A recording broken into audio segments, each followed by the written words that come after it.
Hello family, જય શ્રી શ્યામ, જય સીતારામ. આપ સૌને મારા જય રામદેવજીના નવા વ્લોગમાં આપનું સ્વાગત છે. અને આજે હવે આવતીકાલે અમારા ગામમાં 2 તારીખે હોળી છે. આજે થઈ 1 માર્ચ અને ગામમાં સમૂહ જેમ છે, તો લગભગ 10 જેટલા જેમ છે, એટલે અમુક જગ્યાએ હાજરી આપવી પડે એવી છે. તો બસ હવે નીકળીએ છીએ જેમમાં જવા માટે. એના જે સાડીમાં આવી ગયા છે સામાજિક પ્રસંગ હતો એમને સાસરીમાં, એટલે ત્યાં હાજરી આપીને બીજી જગ્યાએ જવાનું છે, તો ત્યાં જઈએ. હે ને કમ્પ્લીટ મોટું ખાધે હો. શરમાતી ના, હા ના ના શરમાતી ના, દવા તો થઈ જાય. અમારા જોડે હી આવી ગઈ છે. હી આ મારી બહુ મોટી સબસ્ક્રાઈબર છે, વ્યુઅર છે. તું રોજ મારો વિડીયો જોવું છે? હે કેવા લાગે છે તને વિડીયો? મસ્ત. રોજ જોવું છે? હે અને તું કઈ સ્કૂલમાં ભણે છે? પ્રાર્થનામાં. તારું નામ શું છે? આખું નામ? હિયા. તું હિયાન મુકિયા હે ને? જીગર કુમાર. શું કરું છે બા? આવી ગયા છીએ ઘરે, અને ઘરે આવી ગયા છે મહેમાન. કેમ છો સુજલભાઈ, માતંગભાઈ, રિપોર્ટર સાહેબ, દેવાંગી બેન? મજા, શાંતિ? આજે તો જો હમણાં વ્લોગની શરૂઆત સરખી થાય છે. માતંગભાઈ પેપર કેવા ગયા? મસ્ત, સરસ. બીમાર છોકરી કેમ છે? ના, અવાજ પરથી થોડું લાગે છે, બાકી નથી લાગતું. નવા નેલ કરે છે, બતાવતો નહીં દેખાતા. હા, કોણે કરી આપ્યું? જાતે. બધાની વચ્ચે બાબા પણ આવી ગયા છે. બાબા રામ રામ. કેવો રહ્યો આજનો પ્રસંગ? તમે તો આપણે રસોડે જતા. કેવું રહ્યું રસોડામાં? જમવામાં શું હતું? શું હતું? વાલનું શાક હતું, મિક્સ સબ્જી હતી, દાળ, ભાત, રોટલી, પૂરી, મોહનથાળ, શ્રીખંડ. સરસ સરસ. અંદાજે કેટલા લોકો આયા આજે? અંદાજે 2500. આ જોણે આખું સમાજ જ કયો ને. કોક જ બાકી હશે. સમાજ બહાર રાજસ્થાનનો બી આયા. પેલું સગું હોય ને એટલે. કેવું રહ્યું હમણાં આજનો દિવસ? મજા આવી? ત્રણ તો કાઉન્ટર ગોઠવ્યો. ઓહો હો. હા, અને યુવાનોનો એટલો સપોર્ટ ને. હા, તો માફ કરો. દોડતા હી બધા યુવાનો બેહી ગયા. આ યુવાનો દોડતા હશે. ઓટલા ઉપર બધા બેહી ગયા. હા હા, બેહી જેલક દોડતા હતા. બેહી ગયેલા પીહરવા માટે. અચ્છા અચ્છા. ને દોડતા આયા હતા બીજા. હા, અમે સપ્લાય કરવા. સપ્લાયમાં તમારે તો ખાલી આયોજન કરવાનું. અમારે તો ખાલી ઉભું રહેવાનું, મળવાનું બધું. તો રહોડા પર દોનાલ લેવાનું, તો સમસા મુસા વસગટ જોતું રહો. એ બધું તમારા સંચાલનમાં. અમે તમે મુખી એટલે તમારે બધું જોવું પડે. મુખીનો ચોપડો હાચવો એટલે શાક પૂરી બધું કોઈ ફૂટે એવું છે કે નાખવા જેવું છે, બરોબર ને? પાછું કાલથી તૈયારી. કાલે હોળીની તૈયારી. અમારા વર્ષમાં 2 તારીખે છે હોળી. હા, એ પાછો ચાર ટેપો માટીનો લાવવો પડે. હા, પછી કુંભારને ઘેરથી ગળું લાવવું પડે. હા, એ બધી તૈયારી કરવી પડે. બરોબર. હા, 8:30 વાગે હોળી પકતા હોય. કાલે 8:30. પછી બધોને તો હોળી થાય એ દિવસ આપણે ધૂળેટી 3 તારીખે. 3 તારીખે આપણે ધૂળેટી. હા, એમાં પેલો ઢૂંઢારવાનો કી છે ને. હા, એ 9 થી 11 નો ટાઈમ છે. એ ઢૂંઢારવામાં શું કરવાનું હોય? ઢૂંઢારવામાં બાપજી આવું, બાપજી બેહન, પછી જે બાળક હોય ને, કાકો હોય કે ભત્રીજો હોય, એ લઈને બેહ ઓબાનું મોડ પડે ઓબાનું. બરોબર. પછી ઓળા થાપેલો લઈને જવાનું. ટાઈમ માં બધા કોમના ભેગા થાય. જો ભામો એમાં જે વર્ષે આ ચાલુ વર્ષે જેનું લગ્ન થયેલું હોય એ નારિયેળ લઈને આવું. નારિયેળ ઉમવા ના, નારિયેળનો પ્રસાદ બસ મંદિરમાં બનાવો. તો બધા પ્રસાદ ખાય ને પછી છૂટા પડે ધૂળેટીના દિવસે. હે નીતેશભાઈ?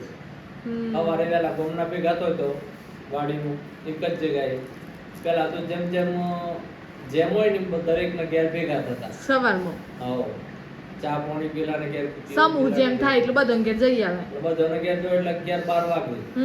છેલ્લા ઘેર જોઈ નહીં ને તો બાપરા 4 વ્યક્તિઓ હતા. હા, એ તો સાચી વાત છે. એના કરતા એક જ જગ્યાએ બેહવાનું, પછી સામૂહિક વાતો કરવાની, કોઈ સુધારા વધારા કરવા હોય તો આ સાલની ગણતરી છે કે સમૂહમાં લગ્ન થાય જેટલો છોકરીઓ ગમ હોય, કારણ કે વર્તુમાં તો રેકોર્ડ જ તોડીશ દર વખત. જેટલો લગ્ન હોય એટલી છોકરીઓ સમૂહ થાય તો ખર્ચામાં ફાયદો થાય. દરેકનું બધા હરખા ના હોય ને, ના હોય તે પછી 4 છોકરીઓ હોય તો સમૂહમાં 4 થાય, 3 થાય, 10 થાય. મોડવા જે છે ને ઘેર ચાલવાના, જમણવાર એક જ જગ્યાએ રાખો, એ રીતનો સમૂહ. એ રીતનો સમૂહ એ સારું કહેવાય. પણ દરેકનો ફાયદો થાય, કોઈની પરિસ્થિતિ હરખી હોય ના હોય, બધું સચવાય, એક ટાઈમમાં બધું સચવાઈ જાય. વધારે સરકારી વાળાનો ફાયદો થાય, રજાઓ ના મૂકી પડે, કોઈને કન્યાદાન કરી શકે ને ઘણો ફાયદો થાય. લોકો ફારા આલવા વાળા તૈયાર છે તો વાંધો નહીં. ધન્યવાદ હો બાબા આટલી બધી માહિતી આપવા બદલ. આકાશભાઈ, જય શ્રી શ્યામ. કેમ છો? તમે તો ખાટુ શ્યામથી જઈ આયા. કેવા છે દર્શન? બહુ મસ્ત. અને અવાજ ચાલુ કરી દીધો છે ને, કશું સંભળાત નહીં. ઘરે આવી ગયા છીએ અને હા જુઓ, મને આજે ઘણા બધાના ફોન આવતા હતા લીંબુ માટે. હું લીંબુડી બતાવું કે કેટલી બળી ગઈ છે. એ લીંબુ જ નહીં બેહતા. આનો એ ઉપાય હોય તો કહેજો. પહેલા ઘણા બેસતા હતા, પણ આ રીતે બળી ગઈ છે ને તેના લીંબુ બિલકુલ નથી. એક લીંબુ નહીં દેખાતું લીંબુડી ઉપર. અને મમ્મીને દૂધ કાઢે છે. મમ્મી શું કરો છો? એવું કાઢો તાન. ગરમી તો લાગે. મમ્મી પંખો ચાલુ કરે, જુઓ બતાવું. આ અમુક ગાય વિશે ને પંખો ચાલુ ના થાય ને દૂધ નહીં હાલતી, હે ને? પંખાવાળી ગાય છે, એના સામે પંખો ફરતો હોય ને તારે જ દૂધ આપો. કાઢો. ચલો મમ્મી દૂધ કાઢે છે, ત્યાં સુધીમાં આપણે કચુકાઓ પાસે જતા રહીએ. બગલું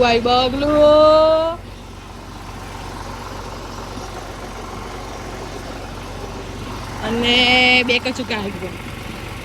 હિતેશભાઈએ અમારા ઘંટી ચાલુ કરી છે.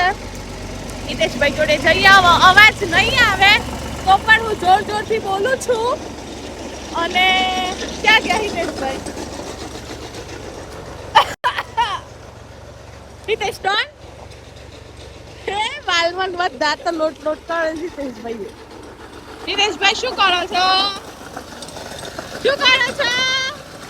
ગાયો માટે જોરથી બોલ.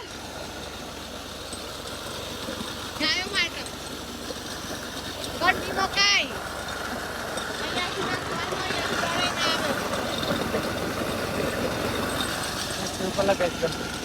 ટ્રેક્ટર ઉપર ઘંટી ચાલુ છે. ડીઝલ વપરાય હે ને? ડીઝલ 20 મણ અનાજ ભેરે ને. હા. 500 ગ્રામ વપરાય.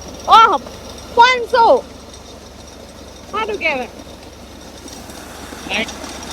મોટર થી સસ્તું પડે. મોટર સસ્તું પડે કે આ સસ્તું પડે? આ સસ્તું પડે. ચલો હા કહી દો.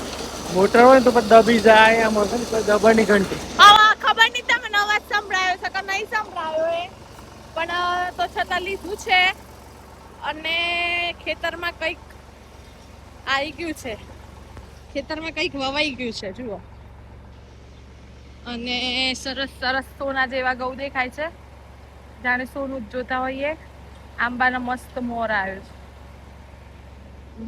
મસ્ત સૂરજ હવે હાથમી જશે અને આપણે વ્લોગનો એન્ડ પણ કરવો પડશે, બરોબર? અને બસ જો વિડીયો ગમતો હોય તો લાઈક કરજો, શેર કરજો અને વિડીયો પસંદ હોય તો કોમેન્ટ કરજો. જો વિડીયો પર નવા હો તો સબસ્ક્રાઈબ કરજો. અને બસ મળીએ કાલે નવા વ્લોગ સાથે. ત્યાં સુધી જય શ્રી શ્યામ, જય સીતારામ.